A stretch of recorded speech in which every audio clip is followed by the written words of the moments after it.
Kale njogera bino ng'omukyala Sindi Sanyu amaze okubeera nga yenyiga mu lutalo olugendera ddala mu maaso nga kati lulina embikolwa wakati wa Sheebah kalungi Good Energy 2023 nga bwe yakitaddewo so nga n'omukyala Mama Birungo Spice Diana Sheebah agambye bano kamba tawuluze. Boy, you don't need everyone to be your friend in this world. Okusobola okukimakinga ebigambo ngenda kubambi kutusako. Battle of the Champions mubakazi sawa yonna mugirinde omukutu kwoli kwendi kwenkuwerereza bagwita Viki exclusive akuwereza simulala yenzo munnamwe omubwati nanyini dobozi gwe bayita Viki eri nkola yange video nkusabe soko jimpedeka like yes kwata mu kigalo sirika atenga nawo atanda twenga ko mbutongole nkusabye subscribing ku channel no umaze okusubscribinga mukwano making sure nti okwata mukadeno kajja mu kigambo personalize nokaza mu kigambo always sinzira mukwano ngene ngama turn on that notification bell ojja kufuna bulungi hinyonyi ddala ensonga hajati kalodo angameze nkujukize gwe ayina ebizibu byenjawulo osobola okubeera ng'omweyungako n'akutawuluzako ebyo ebibeera bifuusa omuzizi kombulamu nga akulombereddwa enamba esembyayo 067 so nga osobola n'okumuterako ka WhatsApp message mu abali ewala tofaayo ku nsi kimwoli oba bitundu bya ggwanga ebyenjawulo ajja kukolako obulungi yeesigika ati tukoze naye okumala akabanga kale now navuddeyo juzi wano ne mbategeezaako ku bigenda maaso wakati wa Sheebah kalungi ne Spice Diana omu yeeyise dda Mama Birungo ate omulala nabeera nga yeeyita Good Energy 2023 yes Sheebah ye Good Energy 2023 then omukyala Spice Diana ye yeetuumye dda Mama Birungo okusinziira ku Spice Gadgets kye baamuwadde olutalo lwagendedde ddala mu maaso nabavuddeyo ne mbabuulira ekituufu olutalo kwe lwava era ne mbabuulira neki ekigenda okuhappeninga of course neki happeninga cause mabega navaayo ne mbagamba nti tewagenda yitawo kabanga nga ku baana ababiri tewali atandise lutalo kuluzza mu music of course Spice Diana ye yasoose okuyingira studio olunaku olw'eggulo n'abeera nga publishings oluyimba lwe yatuumye Baligeya of course ekigwayo nti Baligeya nkoona era nenvaayo ne mbatemera mu luyimba olwo gwatasobodde kubeera ng'obifuna anja kusaba tiimu byonoonese gather so nga nawe anyumirwa ebyamagezi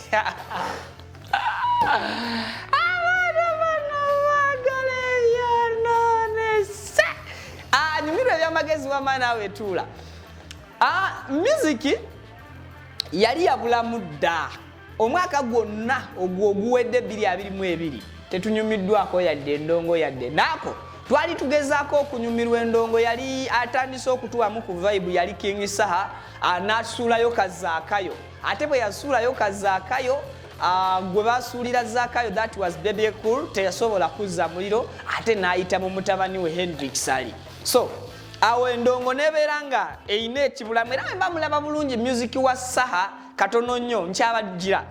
bwe mwetegereza bulungi enguliko ya Saha naddala oluyimba olwo lwa zaakayo lwasitulamuko ku mwami ono amanyiddwa nga Hendrix Ali mutabani wa Big Size Baby Cool era we yakola matayo nga areplyinga King Saha ku zaakayo abantu ne bamuwa attention ne bawuliriza music we neyaddakaawo now back to Sheebah and Spice Sheebah ne Spice bonna bakoze ebivulu omwaka oguwedde naye ebivulu byabwe tukkirize oba tugaane tebibaddeemu vibe endongo yaabwe yonna gye bayimbye tebaddeemu vibe ku concerts oba ku shows za Sheebah kalungi mwavaayo ne muzoogerako buli omu opinion ze nga bwe zaagenda yateeka mu bifo bya bbeeyi performance ne mugijajingako kirala matala screens ne stage byonna ne mubigattagatta mu mbeera emu oba endala back to Spice naye n'akola lugogo mu mwaka ogwo kati mbannyonnyola engeri endongo gye yabadde weddemu amaanyi Spice naye n'akola ebyalema oli stage sound biki Spice n'abikola ate ne mujajinga performance outfits n'ebisigadde kati endongo ng'omuntu osasula emitwalo gy'ebiri oba etaano kutuula kuwuliriza nnyimba siri regular, kuwuliriza nnyimba ku lw'omukwano gonnakyuka, naye njagala okubemu akatambi katini nnyo okaseetula okajje mu mwaka 2022 okatwale mu mwaka 2012 Battle of the Champions eyali wakati wa big size Bebe Cool ne His Excellency Bobby Wine the Ghetto Gladiator by then. 2012 endongo wasasulanga ekyebiri ky'okuyingira lugogo nga weesunga concept Bebe Cool kwagenda okutambuliza music we nga batolinga Bobby Wine ne weesunga concept ya Bobby Wine kwagenda okutambuliza music we nga abatolinga Bebe Cool. Now emyaka era 8 emabega kubamu kakatambika emabega ng'okasikabe kati njogera naba abanyumirwa ebyamagezi timu byononese nzija oze akatambi ku Good Life Wizo and Radio omugenzi kati okakube ku Bebe Cool cause Battle of the Champion era still Bebe Cool versus Good Life. Za music emabega Bobby Wine versus Bebe Cool. Tandika owuliriza music bana ababiri gwe bakubanga mu mwaka ogwo nga Bobby Wine oba Bebe Cool bwe bategeka ekivulu ne banga si Battle of the Champion nga bwe bagitegeka. Wallahi ogenda mu concert oba mu show ya ya Bebe Cool ogenda kuwuliriza buba kati bwagenda okudedicating eri Bobby Wine nga kyekimu ne bwogenda mu Bobby Wine show yonna wabera gitegese nga o expecting a lot of music agenda okubeera nga akuba Bebe Cool. Kati Spice ne Sheebah endongo babadde bagikakanya Bebe Cool okunyumya ne kamiliyoni munyumya biki abantu ebyo tebakyabyagala mwe mubadde abayimbi mutaddewo enkolagana nga ate enkolagana eyo eza bizinesi yammwe emabega. Sindi sanyu olwaleero akedde ku macha bwannalwanca n'abeera ng'agamba I believe you don't have to be everybody's friend to succeed. Where some people are evil, especially in the music industry, and breaking tears with them might just save your life. To protect my soul, I stay away from many people, and that's how I stay. That's why I stay shine and happy. There's no sense of being everyone's friend. Is for kids, mwana. You got that, my friend?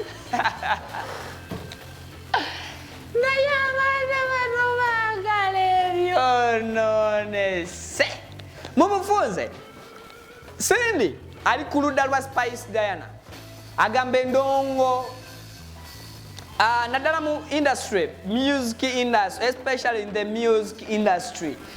temwetaaga kola mikwano.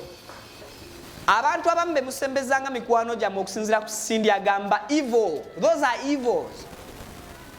Bano but musembeza nti kati nga bwe mbadde mugamba Spice ne Sheebah bareconcilinga batandikira ali ku Chubana Spice nga ali kutongoza EP ye then ne tubalaba ngera bazeemu wali eri ku Hotel Africana ku kivulu kya Sheebah kanyabo ne kajjamu nengato kagezaako okwegula kabeerako omukwano eri Sheebah obanga bagezaako okubeera ab'omukwano wakati wa Sheebah ne Spice Cindy Sheebah Spice. Okay. Nkama stalize. Triple S. Kati Sheebah okusinzira ku post ya Cindy eraga Sheebah mubi. Era Cindy alaga Spice kye yakoze okuyingira studio akube endongo ey'emifumbi oba beef eya beef kye kituufu mujjukira bulungi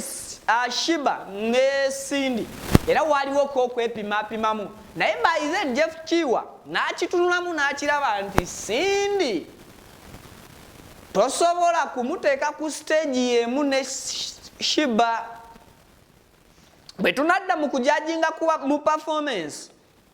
tudde mu kubala hits ng'omukyala Cindy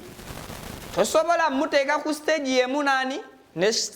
Sheebah awo Jeff n'agubalira Sheebah n'amugamba bino biwummule era olutalo olwo lwazikira tetutegedde ani yaani naye ng'ekituufu kitegeerekeka n'omuziba akiraba nti Cindy tasobola kubatolinga Sheebah era wabe kubaawo battle of the female champion wane Uganda by then wakati wa Cindy ne Sheebah. Cindy yali ajja Sheebah yali ajja kuswala mu bingi.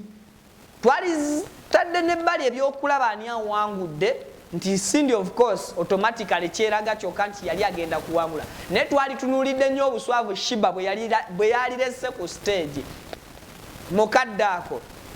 Kati Sheebah okubeera nga agenda kukwatagana ne Spice Diana naye baana mwenso musaba kintu kimu musoke mujjemu ebintu by'emyaka nalabye mwatandise okukola wano musimanyi oli wa 90 abaana bano tetuli basonyiwa ebintu by'emyaka mubijjemu entalo z'abakazi temubeera mu myaka ekyo mbalabula nange nja kuvaayo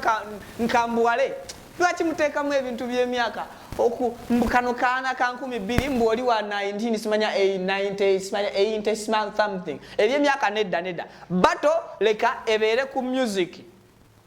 bwe beesanga oba kiro beebongeko ate tebanyumya ffe twagala nnyo ebyonoonese okukola amawulire mukimanyi amawulire amabi saabagakola nti ge twagala wabula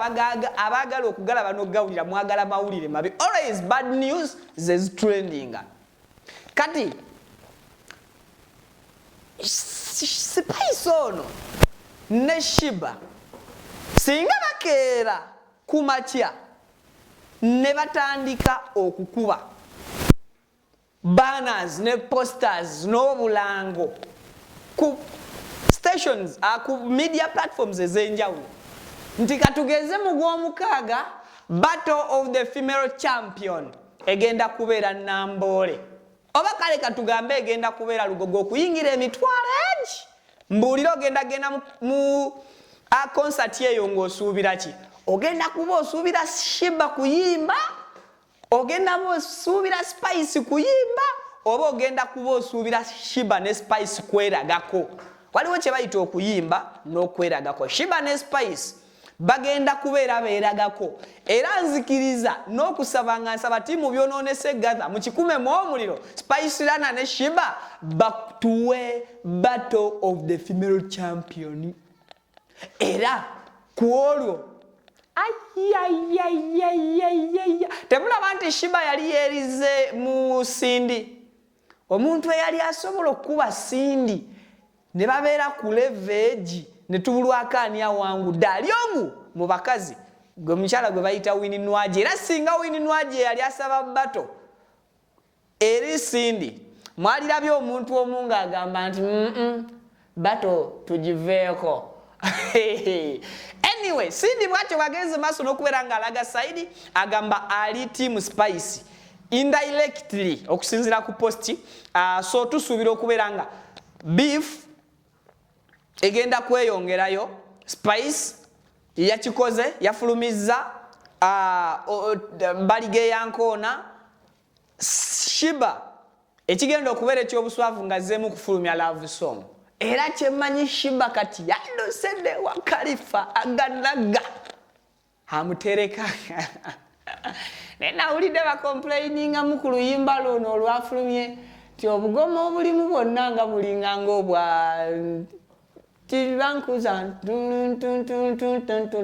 Anyway, byasibye byandese amwacho wengezo masono kubera nga tenkola amanya ndobozi bampita Viki nsinzide kumukutu Viki exclusive video bali nkola yange nkusabye soko nyinsimbulire like wamaze okwera ngo jindikinga mukwano gwange nkusabye subscribing watu twinganga ko ombutongole songa nawe hayate amaze okusubscribing apata mukare kaje mu kigambo personalize kansimbulire mu kigambo all wensinzira mukwano gwange negama turn on that notification bell oja kufuna bulungi nyonyini dala hensonga hajati kalodo abera onyo kulomberedwa mwaine bizibu byenjawulo mukubire kusimu eyo ba mu WhatsApp ngeko ajja kufuula ebizibu byamwe olufuma wencho bwenkoza team byono nesina abanyumire byamagezi gather tusinkane mu updates ezidako mbatadde.